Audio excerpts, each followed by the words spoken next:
I think those are the only options, really. You're either growing or you're dying. You are always attracting energy into your life.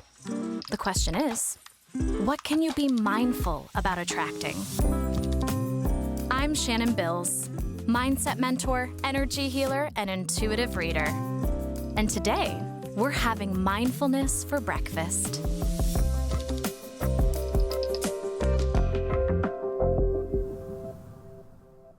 Good morning. I'm going to brain dump here. Where I'm at in my current season of life, we're healing. We are healing. I don't know when we are not healing, especially if you are like me and you have a growth mindset. You are constantly met with new challenges. There's a saying in healing world, new level, new devil. Yeah, I think that describes that perfectly. I really think any self-mastery work or opening yourself up to growth or wanting to up-level or wanting to manifest, when you are calling in that energy of growth, you'll be met with a lot of things to grow out of. And that doesn't feel fun. Growth is not what we see on social media, someone journaling and frolicking through fields and photo shoots. To me, an accurate depiction of growth is tears, is letting go. It's painful. The way I like to describe it is it's like a video game. I think life is just one big video game where you work through level 1. You're fighting the monsters and the dragons, and you collect the treasure and you get new armor in that level 1, and then you advance to level 2. And now you're at level 2, but guess what? There are monsters and there are dragons again, but there's more treasure this time. And then you move on to level 3, and it's just like the levels never end.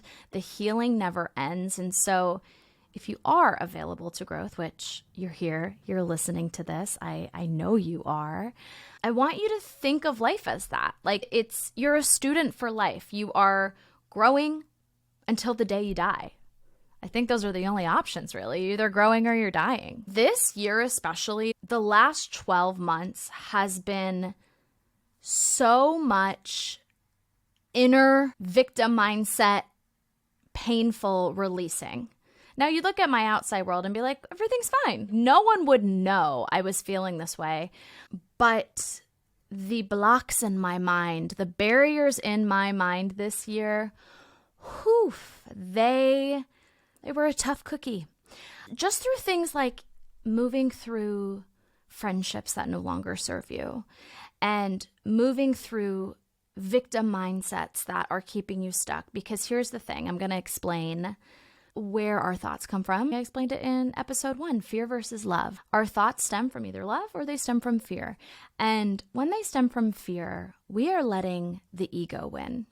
And when I'm talking about ego, I don't mean, oh, you got a big ego, you're full of yourself, right? It's really that the humanness to us that sits in fear, that operates from a place of fear.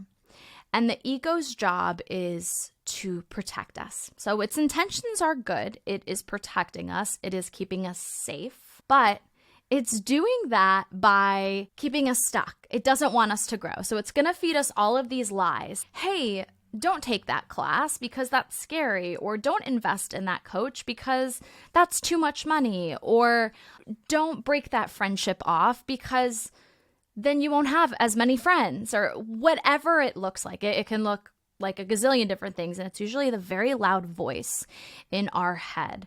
And it's comfortable to listen to, which blows my mind, by the way.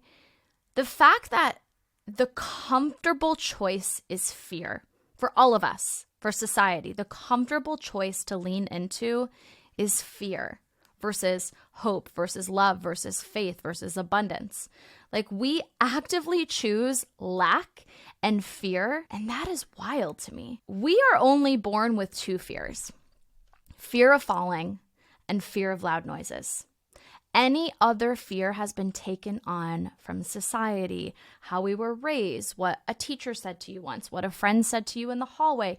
We just absorb these fears. We're sponges, we're energetic sponges, and we take it on as our own belief, and we think that is what is true. And when you're not available to growth, you let the ego define you your entire life. you play small, you play safe, you settle, and that's boring to me. That's comfortable to me, but that's boring. That is sad to me. I find that, especially newer generations, I find that we're getting more and more into I'm going to follow my purpose. I'm going to step into my heart center, my creativity, and I'm going to lead with that. And I'm going to follow that versus this safety and certainty mindset of, I have to do the thing that my parents told me I was good at, or I found that numbers were easy to me in college, so I guess I need to be an accountant, even though there's nothing inside of you that wants to be an accountant. So I find that we are expanding in those ways. I find we are stepping into a new wave of energy where people are like, life's too short. I'm going to follow what my heart wants, no matter what that takes. And what that takes is not listening to the ego, not letting the ego define you. And this year was a lot of releasing of the ego for me, just figuring out what thought patterns serve me or don't serve me, what friendships serve me or don't serve me, what habits serve me or don't serve me. You're catching me right now, really in my feels, really in my healing journey, because I just came back from an energy retreat. And today, what I wanted to start with was ego has been so loud for so long, and I've moved through a lot of heaviness and growth this year. And to give you specifics, because I will tell you anything and everything about me, money has absolutely crippled me with anxiety and doubt. And this is somebody that eats, sleeps, breathes abundance. But I find that like my highest desire in this lifetime is money. I think of money as freedom and playfulness and expansion and serving more people and providing for more people. Like it is such a beautiful energy in my mind. But my husband and I are both freelancers, and we've been on some pretty crazy journeys in terms of our career. Like when I first met my husband, he was going back to school to be a biology teacher. God bless every teacher out there, by the way. My husband was a high school teacher. It was just exhausting for him. And it was painful for me to watch him moving through that, working his butt off in what seemed like his passion and his purpose, but it wasn't filling his cup in his energy and with his finances. And then over the last 2 years, he switched careers for a third time at 30 years old. And now he does lighting for TV shows and movies and commercials and music videos, which is so fun because never did I ever think he would be remotely close to being in the entertainment industry, because I've been in the entertainment industry my entire life. I was a child actor from 12 years old to 18, and then in college interned at a talent agency, a casting office, a PR company, and the Conan O'Brien show. And so I've always been in this industry, and then I had an 8-year career as an associate casting director. And then the pandemic hit, and I decided to start my own business. And for 2 years of that business, I didn't pay myself. I grew it, and I decided to invest any money that was coming in and pay that to expanding, pay that with website designers and a personal assistant or virtual assistant for my business and an accountant and a bookkeeper. And that is how I was able to grow. And by no means do I have any right to give any financial advice. My path has just always been, I'm following my heart.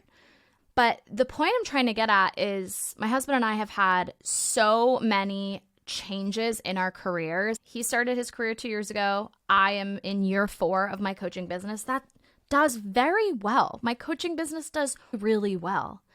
But because I'm available to growth, I have invested in high-level coaches, expensive coaches, and have grown my team. I have a social media manager. I have a copywriter, in addition to all the other roles I talked about. And I'm still in a place where I am not paying myself a lot of money, and a lot of debt has built up over time.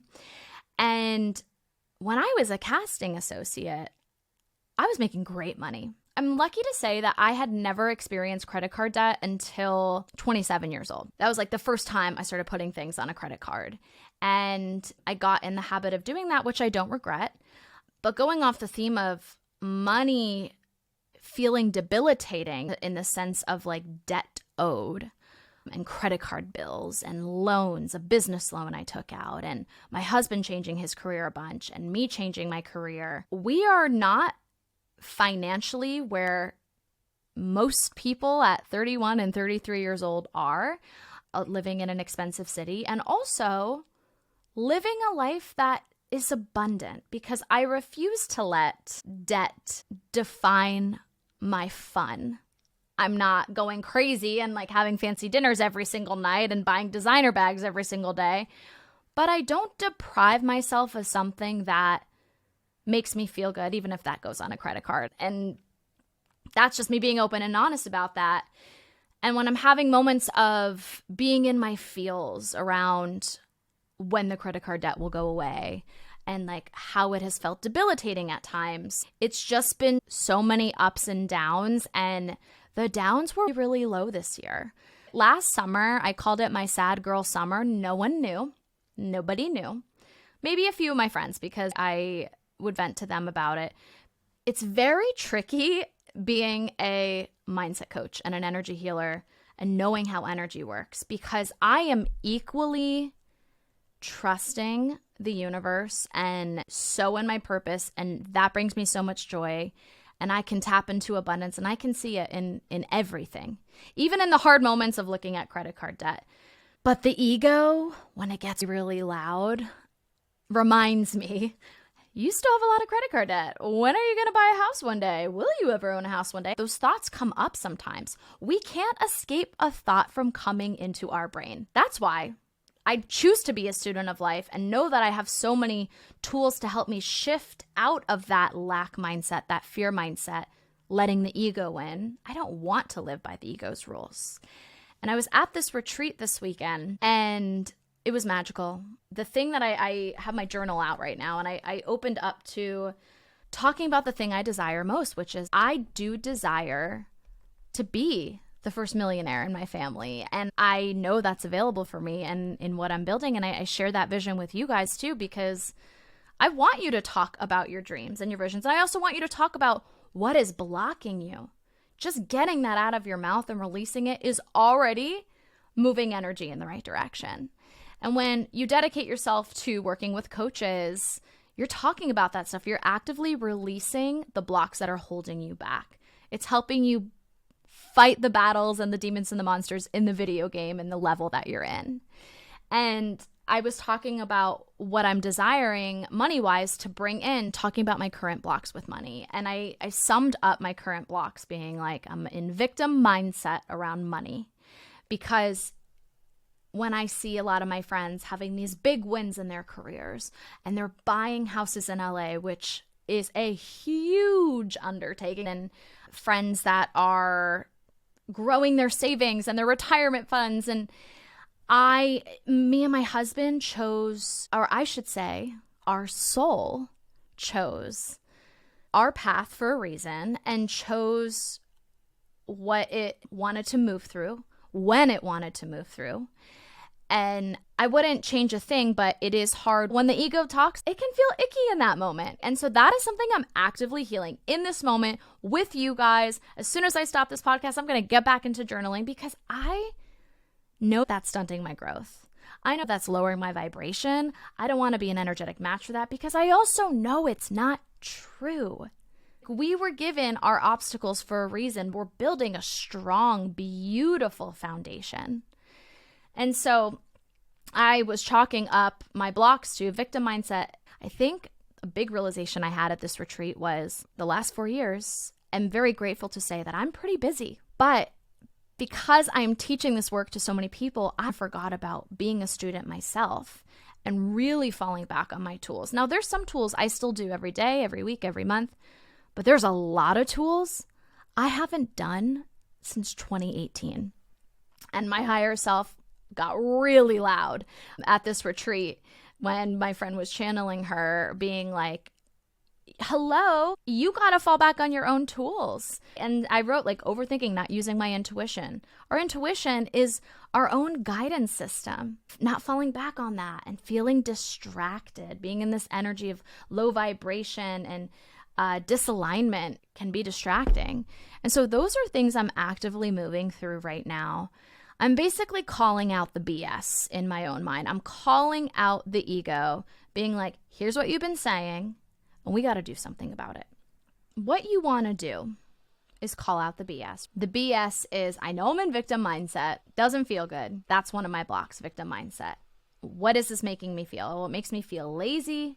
It makes me overthink. It makes me feel distraction. It makes me feel low vibrational. Makes me feel disaligned. So you take the actual beliefs, the energy of what you are storing in your body, and you want to find the opposite vibration of that. This is like building your own specific affirmation. So going off of feeling lazy, the energy that I need to root to is everything I do is productive. It's the opposite of lazy. That's the mindset tool. That is the energy that I need to store in my body, the new neural pathway that I need to create in my mind. It's not that I feel lazy. That's not serving me. It's that everything I do is productive. Even in the hard moments, the learning moments, the down moments, that's still productive. That is something that can excite me and allow me to move my energy forward into the direction of what I am wanting. Same thing with overthinking and not trusting my intuition. What's the opposite? I trust and use my intuition daily. That is the new neural pathway that I need to create. That is the reprogram statement that I need to say to myself all month, saying, hey, ego, it's not me overthinking. It's not me not using my intuition. It's that I trust my intuition and that I use it daily. Another one is I'm distracted. Opposite of distracted, focus. I focus on all of the good in my life. I focus on all of the good in my life. That is the new neural pathway that I want to create. All that being said, your breakfast item today is let's call the ego out. It already is loud. It already is on a pedestal because that's just how we operate as humans. What is the ego saying? Get that on paper. And then what is the opposite of that? That is your new reprogramming statement. You want to create a statement, a supportive energy and sentence that you can root to daily that feels lighter in your body and more empowering in your body. So that is your breakfast item for today, your mindfulness tip and tool. Let me know how it goes.